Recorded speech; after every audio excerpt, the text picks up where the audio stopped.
ఉన్న బంగారాన్ని విడిపించి ఆ రోజు ఆన్లైన్ రేటుకే మేము కొంటాం. Sharma gold company. Hi hello, welcome to Suman TV. నేను మీ రోషన్. ప్రజెంట్ నాతో పాటు ఒక స్పెషల్ గెస్ట్ ఉన్నారనమాట. Is none other than Raj Kumar garu. Hello Raj Kumar గారు, నమస్తే. నమస్తే నమస్తే. బట్ ఇండస్ట్రీలో మీరు అన్నట్లుగానే మీ కో స్టార్స్ ఎవరైతే కో ఆర్టిస్టులు లేకపోతే టెక్నీషియన్స్ చెప్తే ఒక లెక్కగానే మెగాస్టార్ చిరంజీవి గారు ఎప్పుడైనా కానీ దీని గురించి అనుకుంటున్నారనో, లేకపోతే ఆయన మీతో మాట్లాడటమో, లేకపోతే కలిసినప్పుడు ఈ సందర్భం వచ్చినప్పుడు ఇలా జరుగుతుంది ఆయన అసలుకి ఏ విధంగా రియాక్ట్ అయ్యారు అసలు దీని మీద? అంటే ఆయన ఎలా రియాక్ట్ అయ్యారో నాకు తెలియదు కదండి. నేను ఇప్పుడు అన్నయ్యతో మేము చిరంజీవి గారితో చాలాసార్లు కలవడం జరిగింది, కలుస్తూ ఉంటాం మేము. మొన్న కూడా రీసెంట్గా మన మీడియాదే ఒక ఫంక్షన్కి వచ్చినప్పుడు ఆ రోజు విజయ్ దేవరకొండ గారు చిరంజీవి గారు వచ్చారు చీఫ్ గెస్ట్లుగా. ఆ రోజు ఆ ఫంక్షన్కి నేను అటెండ్ అయ్యా. మన విక్రమాదిత్యనే తీసుకెళ్ళాడు నన్ను. రాబయ్యా మనకి ఇన్విటేషన్ ఉంది అంటే, నాకు ఇన్విటేషన్ లేకుండా నన్ను తీసుకెళ్తానంటాం ఏంటంటే, వెంటనే వాళ్ళతో ఫోన్ చేయించారు. ఆ ఫంక్షన్కి ఇన్ఛార్జీలు ఉంటారు కదా మన వాళ్ళతో ఫోన్ చేసి, రండి సార్ బాగుంటుంది, మీరు కూడా వస్తే బాగుంటుంది అంటే సరే అని వెళ్ళా. ఆ రోజు చిరంజీవి గారిని మళ్ళీ కలవడం జరిగింది. స్టేజ్ మీద చిరంజీవి గారు అయితే చూసి నన్ను దగ్గరికి తీసుకొని కౌగిలించుకొని మీడియా వాళ్ళతో మా ఇద్దరికి ఒక ఫోటో తీయండి అని చెప్పి తీయించి, ఇవన్నీ రికార్డు ఉంది.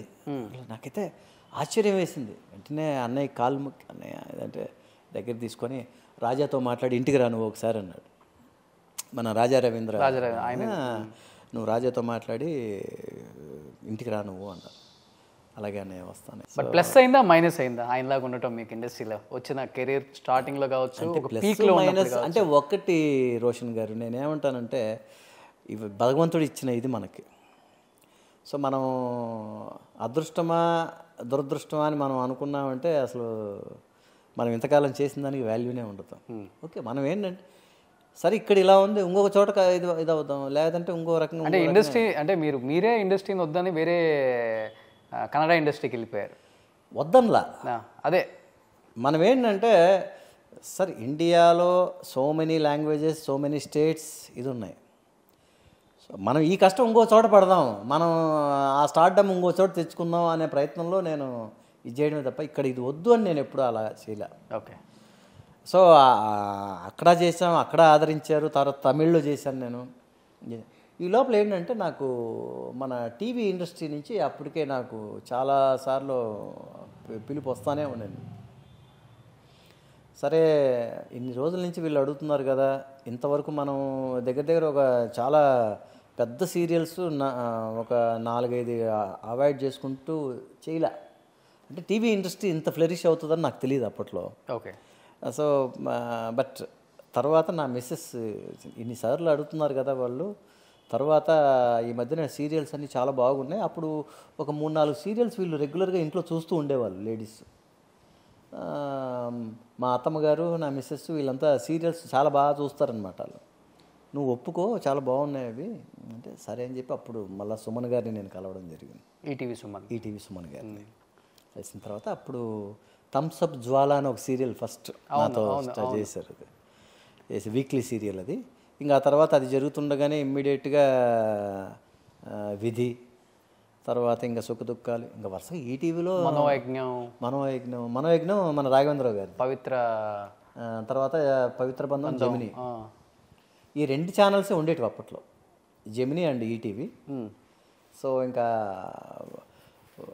వెనక్కి తిరిగి చూడలే ఇంకా అసలు. బుల్లితెర మెగాస్టార్ అయిపోయారు. అది వీళ్ళు మన డెక్కన్ క్రానికల్ వాళ్ళు పెద్ద ఆర్టికల్ వేసేసి నాకు కవర్ పేజ్ చేసి ఇది చేశారనమాట. ఓకే. బట్ నేనైతే ఎప్పుడు చెప్పుకోనండి మెగాస్టార్ ఇవన్నీ. నాకు అలాంటివన్నీ మనం అనుకోకూడదు, మనకొద్దు అలాంటివి. ఓకే. వాళ్ళు ఇచ్చారు. సో ఈ సందర్భంగా నేను మన సుమన్ టీవీ ద్వారా డెక్కన్ క్రానికల్ యాజమాన్యానికి నేను కృతజ్ఞతలు తెలియజేసుకుంటున్నాను. ఆ రోజు అంతా అదొక హానర్, అది ఒక గౌరవం ఇచ్చారు నాకు. ఆ రోజు కవర్ పేజ్ మీద ఇచ్చేసి అది ఇచ్చారనమాట. అలాగే. బట్ కష్టపడే ఇండస్ట్రీకి వచ్చారు, చాలా చాలా చాలా చాలా ఫ్యాషన్తో ఇండస్ట్రీకి వచ్చారు. ఏదో కుమ్మేద్దాం అన్న అది ఉంటుంది, అది ఎవరికైనా ఉంటుంది అనుకుంటా. ఆ జిల్లు లేకపోతే లేకపోతే చాలా కష్టం ఒక మనిషికి ఆ అంబిషన్ అనేది. బట్ అనుకున్నది రీచ్ అయ్యాను, okay, I'm very happy satisfy అయ్యారా లేకపోతే తృప్తి ఇంకా అనేది ప్రతి ఇంటికి ప్రతిరోజు సాయంకాలం 6 తర్వాత నేను ప్రతి ఇంట్లోకి వెళ్ళిపోతాను, లేకపోతే మధ్యాహ్నం భోజనం టైంలోనో ఏదో టైంలో ప్రతి ఇంట్లోకి వెళ్ళిపోతాను. నేను వెళ్ళిపోయి అందరినీ పలకరించినట్టుగా అందరికీ కనపడుతూ ఉంటాం. బయటకు వెళ్ళినప్పుడు మన తెలుగు రాష్ట్రాల్లోకి వెళ్ళినప్పుడు ఎంత ఆప్యాయంగా మాట్లాడతారంటే, మొన్న తిరుపతి కొండకి వెళ్ళాను, దర్శనానికి వెళ్ళాను.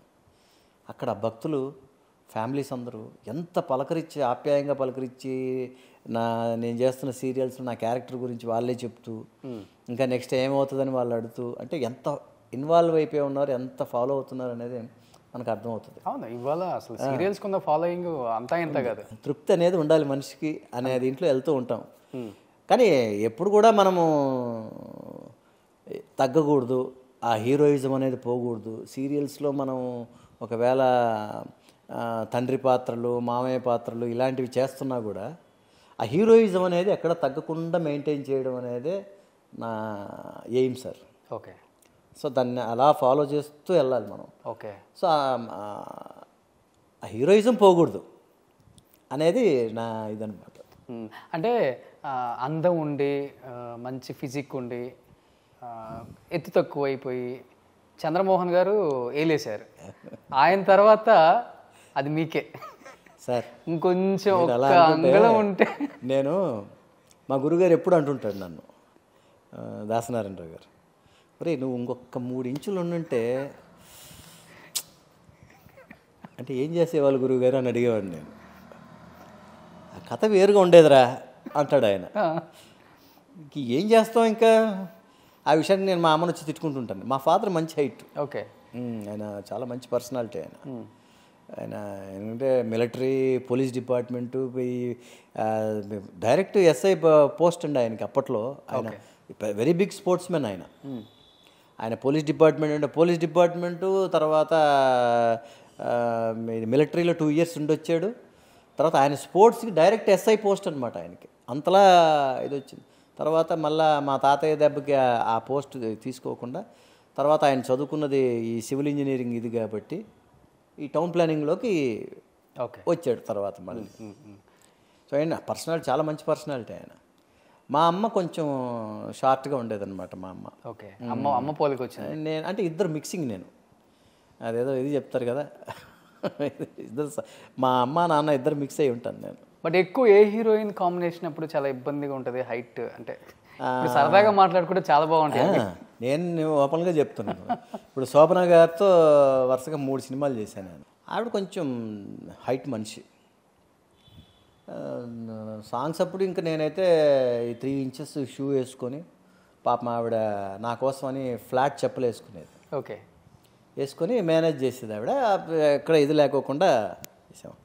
అదేవిధంగా కర్ణాటకలో ప్రేమ, ఆమె చాలా హైట్, ఇంకా హైట్ ఆవిడ. అయ్యి బాబోయ్, నాకైతే అసలు మీరు ఒక సీన్ చెప్పాలి. కిచెన్లో వైఫ్ అంటే తను నా హీరోయిన్ వంట చేస్తూ ఉంటుంది అనమాట. పొద్దున్నే వీడు లుంగి పైన జుబ్బా అది వచ్చి వెనకాల నుంచి వాటేసుకొని అది ఒక చిన్న రొమాంటిక్ సీను. అబ్బా మీరు వెళ్ళండి, ఎవరైనా చూస్తే అత్తయ్య మామయ్య ఉన్నారు, ఎవరైనా చూస్తే బాగోదు, మీరు వెళ్ళండి నేను కాఫీ తీసుకొని వస్తాను అని ఏదో చెప్పి సీన్ అనమాట. ఏమండి మామూలుగా ఈ చెప్పులు వేసుకొని ఉంటేనేమో ఆవిడకి చెవుల దగ్గరకున్నా, అలా అని చెప్పి లుంగీలో షూ వేస్తే అసహ్యంగా ఉంటుంది. ఇంక మొత్తం ప్రపంచం మొత్తం ఒక్కసారి ఇంకేం లేదు ఆ రోజు. ఏం చేయాలో తెలియక లాస్ట్కి మా డైరెక్టర్ గారు, ఆయన పెద్ద ఆయన, కవిరత్న కాళిదాస డైరెక్షన్ చేసిన డైరెక్టర్ ఆయన ರಾಜ್ ಕುಮಾರ್, ಅದೇ ಅక్కడ ರಾಜ್ ಕಮಲ್ ಏನು ಪರವಾಗಿಲ್ಲ, ಲುಂಗಿ ಮೇಲೆ ಹಾಕ್ಕೊಳ್ಳಿ, ಒಳಗಡೆ ಶೂ ಇರೋದು ಯಾರಿಗೂ ಗೊತ್ತಾಗಲ್ಲ, ನೀವು ಶೂ ಹಾಕ್ಕೊಳ್ಳಿ ನೀವು ಅಂದರು.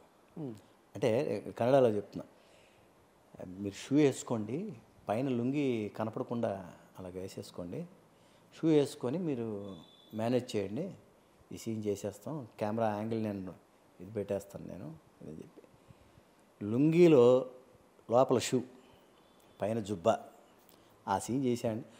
ఆ సీన్ స్టార్ట్ అయిన దగ్గర నుంచి ఆ అమ్మాయి నవ్వుతూనే ఉంది. సీన్ అయ్యే వరకు. ఓకే. ఇప్పుడు మామూలప్పుడు ప్యాంటు షర్టు దాంట్లో షూ వేస్తాం, అది ఓకే. లుంగి కట్టుకుని లోపల షూ వేసి ఆ సీన్ మేనేజ్ చేయడం కోసం అనేసి ఆ సీన్ చేసి ఆ అమ్మాయి అయితే ప్రేమ గారు అవుతే ఆ అమ్మాయి నవ్వుతూనే ఉన్నింది ఆ సీన్ అయ్యే వరకు. అలాగే చేసాం. ఇలాంటి ఇన్సిడెంట్స్ అనమాట. ఇంకా సిమ్రాన్ గారిని పెడితే సిమ్రాన్ గారిని పెడితే సిమ్రాన్ గారు నార్మల్ హైట్, వాళ్ళందరికీ ప్రాబ్లమే లేదు మరి. సిమ్రన్ కానీ రంభ గారు కానివ్వండి, హీరోయిన్స్ అందరూ ఎవరు ప్రాబ్లం లేదండి. హైట్ అంటే అప్పట్లో వీళ్ళే, ప్రేమ గారు, శోభన గారు, తర్వాత లక్ష్మి గారి ఐశ్వర్య గారు, వీళ్ళు చాలా హైట్ అనమాట అప్పట్లో. ఇంకా మిగతా వాళ్ళందరూ అసలు సిమ్రన్ గారు కానివ్వండి, సిమ్రన్ గారితో ఒక సినిమా చేసి ఉండాల్సింది నేను చేసిన ఇల్లాలు ఆవిడే చేసి ఉండాల్సింది. ఏదో కొన్ని కారణాల వల్ల ఆవిడ కాకుండా వేరే అమ్మాయిని పెట్టారు అప్పుడు. హైట్ ఆ అమ్మాయికి ప్రాబ్లం లేదు. సుమన్ టీవీలో మీ పర్సనల్ అండ్ బిజినెస్ ప్రమోషన్స్ కోసం కింది నెంబర్కి కాంటాక్ట్ చేయండి.